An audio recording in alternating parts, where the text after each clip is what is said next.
Msikilizaji, ni furaha iliyoje kukutana kwa mara nyingine tena na wewe ili kuweza kukujia na taarifa zetu za habari ambazo zinakuwa zinajiri mashariki mwa nchi ya Jamhuri ya Kidemokrasia ya Kongo mzima na hata ulimwengu mzima. Tanganyika FM kupitia Tanganyika TV tunakukusanyia habari hizo za uhakika. Kwa hiyo msikilizaji, napendeza sana kama unakuwa Benedi kuweza kutusikiliza kila siku ambako hatuchelewi kukupatia taarifa zetu za habari, hasa habari zinazojiri mashariki mwa nchi ya Jamhuri ya Kidemokrasia ya Kongo ambako uvamizi wa waasi wa M23 unaendelea kushamiri huko, na hivyo inazua hali ya wasiwasi mwingi miongoni mwa raia. Lakini leo nakukaribisha kuweza kusikiliza taarifa zetu za habari zilizogonga mwamba mashariki mwa nchi ya Jamhuri ya Kidemokrasia ya Kongo na hata Kongo nzima. Tuanzie katika jimbo la Kivu ya Kusini. Pabaraka ni kwamba baba mmoja aliyejulikana kwa jina la Oredi Bokabo, baba wa familia, ameuawa kwa kupigwa risasi na watu wasiojulikana usiku wa Alhamisi ya tarehe 2 Oktoba 2025 mida ya saa 1:30 usiku katika kata la Mshimbaki mjini Baraka. Visa vya mauaji vinaendelea kuripotiwa kwa kiasi kikubwa katika mji wa Baraka na kupelekea raia wa eneo hilo kuwa na wasiwasi mkubwa. Akizungumza na Tanganyika FM kupitia Tanganyika TV, Bwana Asumani Kiza, ndugu wa marehemu aliyeuawa kwa kupigwa risasi, amesema kuwa ilikuwa mida ya saa 1 usiku ndipo watu waliokuwa na miliki silaha waliweza kufika kwa ndugu Oredi na kumfyatulia risasi, na hapo aliweza kufariki.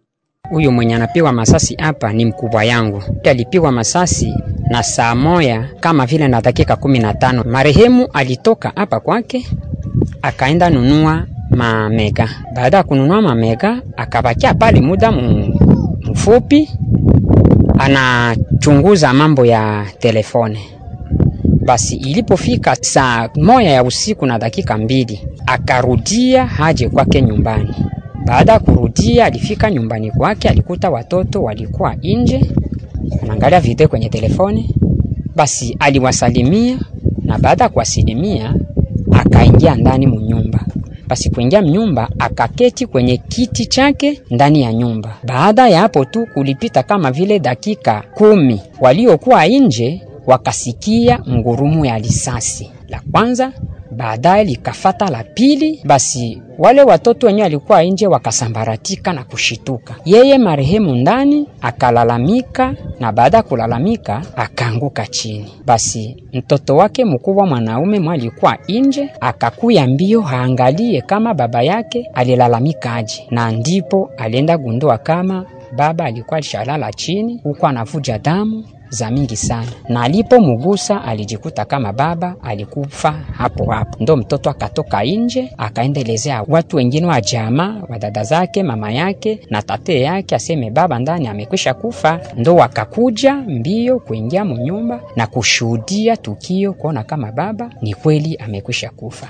Balionekana kuwa watu wawili usiku kwenye moto ikasimama pembeni ya parcele kubarabara, na baada moto kubakia pale kukabakia umoya kubarabara na ungine mwenye kuvalia koti juu, ilikuwa busiku tu ya kawaida. Akashuka akazunguruka nyuma ya nyumba, na alipozunguruka nyuma ya nyumba ndo alitimiza hiyo lengo yao, bakampiga masasi kupitia kudirisha.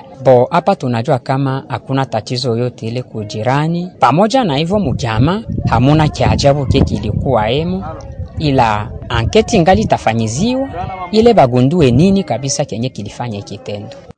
Msikilizaji, na kule katika jiji la Uvira katika jimbo la Kivu Kusini mashariki mwa nchi ya Jamhuri ya Kidemokrasia ya Kongo ni kwamba kabla ya serikali haijaweka utaratibu maalum juu ya kutofautisha nani mzalendo na nani asiye mzalendo, raia wa Uvira wataendelea kuwa waanga wa usalama mdogo. Ndivyo amesema Bwana Emmanuel Abedi, mratibu wa vuguvugu Machozi ya Raia mjini Uvira.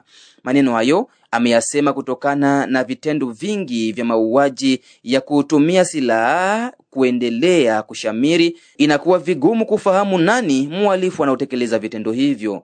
Wakati ya kijiri, vuguvugu Machozi ya Raia mjini Uvira inahamasisha jamii kuepukana na kutembea usiku ili kuepukana na kuuawa kwa mara. Emmanuel Abedi amezungumuza yafuatayo. Mimi nishakuelezea kama Uvira pole mama ishakuwa vile kila mtu anakuwa anatembea na peke yake, donc chaque personne avec son arme. Mtu kama mapapa unaona bunduki na ba vrai na ba faux wote wanaprofite. Mtu yuko mwizi anaprofite mwingine anatoka na sira yake munyumba. Donc kuko ile armes aussi contrôlées et que tu pale aussi contrôlées, mtu analewa sana na anaanza kupiga risasi. Donc ikike conflict kidogo, na mtu anafungula sefe yeye ndio njala tena kwa kopia kuintimidate na raia. Donc ile mabiti mwa prévu galère parce que mimi siwazi kama un bon phare de ciel, un bon mzalendo anaweza kuwa ile hali ya kukata population. Sinon ni zile mabrevi galeze zile zitoka stuma centrale zetu zinakiafa ile mabuyanke mkizalendo. Récemment watu la registre au moins décor ambao zipoteza maisha avec des balles perdues. Wakati unakuwa tembea kwa barabara risasi ya ukamata tena ndio kwa quelque part mtu alipiga. Donc tushakuwa na makaza mengi sana zenye mtu wanakufa na mabali perdues. Ndio maana kwa nini kwa maisha ya population inafika kawaida c'était rasirez-vous na kwa kunyumba parce que kama usiku ile kuna des fleurs na yeye pour le moment ouvrir kuna problème aussi à courant. Donc kuna mwangaza bien. Ça veut dire aussi wale bayaya ndio wanajipanga kanjia wanakuwa wanafanya mavitu ya intimidation anakutia akarasha ukicha na kunyang'anya huko na vitu mikono na vibeba. Sasa ile kupona bila kuambia watu wako na ile ma reserve ya kutembea na n'importe comment ruki wa facilite basi kwa victime ile matakatirisho sasa watu wanafanya fulani mmoja tu Uvira. So nawaza kama sisi kama na serikali tuko wa collaborant. En fait anasema kajilinde nani ndakulinda. Watu wasema sema ni ujespose parce que serikali iko. Na wakati serikali yenyewe haisikii kurasiri kila mtu, polisi wakukala kumlango yaji kuna mchungaji nyumba yake, paro usiku kwele fika no efficacité aussi ya maéléments na approprié kufanya ile kazi. Malgré que nous sommes dans des besoins opérationnels, quand même donc raia iko na haki ya kuwa naishi mzuri na amani. Na tujelekeze vile vile kule katika kijiji cha Mukera, tarafa la Fizi, ni kwamba mkuu wa kijiji cha Mukera na kando ndani ya sekta ya Mutambala Mboka Ishetumbula wa 13 ameomba raia wanaosafiri kwenye barabara Simbi Mukera kuondoa shaka, kwani usalama unaimarika kupitia vyombo vya usalama. Kwa mujibu wake ni kwamba kitendo cha hivi karibuni ni cha watu wawili waliokwenda sokoni kuingia katika mikono ya wanyang'anyi na kuporwa pesa na hata wengine kujeruhiwa vikali kwa kuchomwa visu. Mboka Ishetumbula wa 13 ameongeza kuwa swala hilo limeshughulikiwa na vyombo vya usalama ili kuhakikisha usalama wa raia na mali yake unaimarika vya kutosha. Sasa hivi usafiri uko tulivu.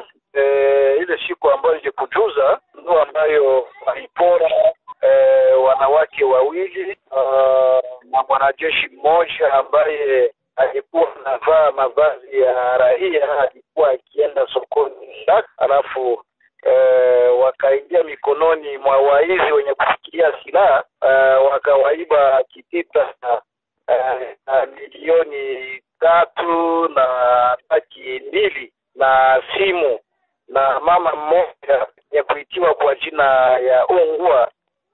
Wakamupiga kisu chini na bega. Hivi mama yuko mahututi kwenye hospitali kuu ya Fizi ambako alipelekwa. Hiyo ndo hali ya uporaji ambao ulipitikana wiki njia ya Simbi, na kwa sasa njia ikingaliki na usalama kidogo, sababu hawezi watu wanabaga siku fulani tutaiba. Ndio hivyo ndio mtangazaji.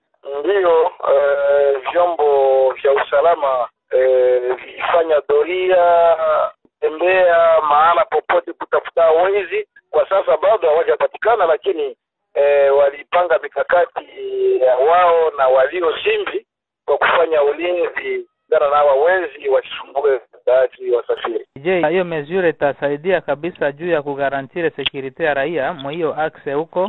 Ndio wakaikamata kwa makini kabisa, watumikie raia kama vile walivyojitoa kwa kutumikia raia. Nadhani usalama utakuwepo. Ndio mawazo ya kurenforcer security yapo. Kulingana na hivyo ile mikakati iko, raia watambua kama vyombo vya usalama vinashughulikia masuala kama na yale, ili wizi utokomeze kabisa wanapita na usalama. Katika mji wa Baraka ni kwamba uongozi wa shule za sekondari mjini Baraka unalalamikia uchelewaji wa malipo ya ada za wanafunzi ambao wanasema unasumbua mchakato wa malipo ya walimu. Kasukulu Mutambala ni kiongozi wa shule la sekondari Mwenge wa Taifa mjini Baraka, amezungumza na Tanganyika FM kupitia Tanganyika TV, ambapo aliwaambia wazazi kulipa mapema ada ya shule kabla ya watoto wao hawajafukuzwa mashuleni. Na isingekuwa vizuri watoto kwa wanafukuzwa kwa sababu ile pia inaleta mafujo katika mji wetu wa Baraka. Wakati na watoto wote wanafukuzwa, inakuwa kama hailete samani ya masomo. Malipo, siku za malipo ni kuanza tarehe 1 mpaka tarehe 25, lakini wazazi wengi hapa kwetu wanasubiri mpaka tarehe 25 ndio waanze chunga watoto walipe. Na watoto wao tena katika mashule wanatuambia kama mtufukuzi wazazi hawatalipa. Yaani ilikuwa kama masomo watoto wanakuwa katikati ili kubembeleza masomo yao, ili walipiwe kwenye masomo. Wao wenyewe wanatuambia mtufukuze ili wazazi wetu walipa. Na hiyo kwa kweli kero kwetu kuona kwamba kwa mtoto alipiwa ada za shule mpaka tatu mfukuze mtoto. Kumbe kuanzia tarehe 1 mpaka tarehe 25 tunaweza kuwa naomba wazazi wao na jitahidi zile siku wanalipa, ili na sisi kuanza tarehe 25 mpaka tarehe 13 tunajua jinsi ya kulipa walimu wetu. Na tubaki tu katika mji wa Baraka ni kwamba raia wa kata la Mwandiga ya 3 mjini Baraka wanasema kupongeza kazi kubwa inayotekelezwa na kamanda wa kundi la wazalendo la MPLC bar FPLC pa Mwandiga ya 3 Bwana Kipamparira, ambaye anakesha usiku na mchana ili kulinda usalama wa raia na mali yake pamoja na kutekeleza kazi ndogo ndogo za maendeleo katika kata hilo. Raia hao wamesema kufurahishwa na mwenendo wa mkuu kiongozi wa wazalendo wa MPLC bar FPLC pa Mwandiga ya 3, ambaye anajitolea kwa kuweza kutengeneza vilalo vidogo vidogo ili watu wawe napita kiurahisi. Hawa wamesema kuwa wanahitaji mzalendo huyo aendelee kubaki katika kata hilo ili kudumisha ulinzi wa raia na mali yake. Raia hao hawakuficha furaha yao walipokuwa kiujiwa na Tanganyika FM kupitia Tanganyika TV mchana wa siku ya Jumamosi ya wiki tunayo. Sisi tunamsapoti na endelee kuishi na sisi ili tuwa na amani katika lotisima yetu ya Mwandiga ya 3. Najisikia niko na usalama na furaha kwa sababu analinda wa raia na mali yake pamoja na maendeleo ya kijiji. Mimi kama mimi naona mzalendo huyu anafanya kazi nzuri na raia wote wa Mwandiga tunafurahia, kwani ni development au maendeleo, kwani yeye ni mtu mwenye kuleta maendeleo hapa kwetu Mwandiga. Kipamparira naona analeta maendeleo na muhisi ni mtu mzuri sana, kwa maana tunaweza tukapata watu 2 ama 3 kama hawa, Mwandiga inaweza kuwa vizuri sana. Kiongozi yano vrema vya mutumia na bibili bya sangwa no meto msenge maendeleo tu malusha vrema malusha usisimu aji wambuka byangeni mbakati ya fashi chibimu ubakanya batu wakati wambula mbuungu bamu yatengeneza watu na batu bamwitana byangene na hata usumbufu wose bilalo kweli kila veni alale mshima amoba ilalo yangene sana temane wayungwa lembe manga na wayungwa faraja mulumanga lumbakatu fariji tiya fashe tewe tubanyatsi babusuku walo atubi mubana ile uzuni manga niswetana no atubile na ali buungu ali mache, lakini bino byatumia vraiment byatwa courage sana na twaunda ewe azidi ishi Mungu amelele tu aendeleshe make maisha ibamale mbaka ombele tu ikyana tumi abyangene byaita bino byamutumi Antoke na tufurahisha sana kwa ajili ya huko komanda, tusipenda atoke muhimu ngini yetu kabisa. Hata balite basoda ila yeye asitoke muhimu ngini yetu. Anatufurahisha sana kwa maendeleo yeye anatuletea kuishi na waraia, naishi tu bien na waraia. Okay, tunafurahiwa naye. Hii bilalo najisikia tu bien sana. Batu tena komanda wetu wangene. Twashukuru manga na bitu bya mututumi ela. Ale komanda wetu wangene manga kwa twamonda manga tu bitu bya mututumi ela byangene tu. Maendeleo yisumbuka yeto nitetelea becho baraia byangene tu ilonga to balabala salongo misenge yeto, yani bitomanga tu byangene no si bilalo sana bitumi abilalo byangene.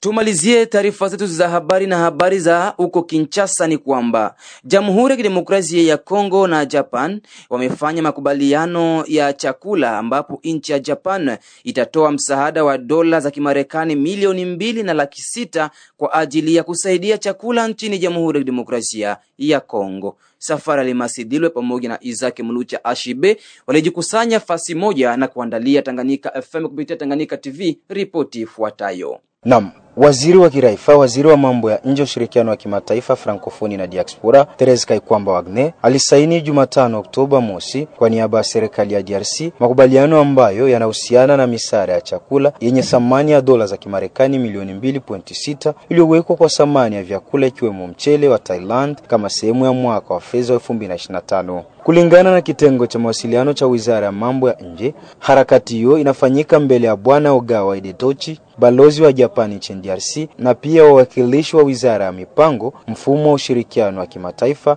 wa Japan.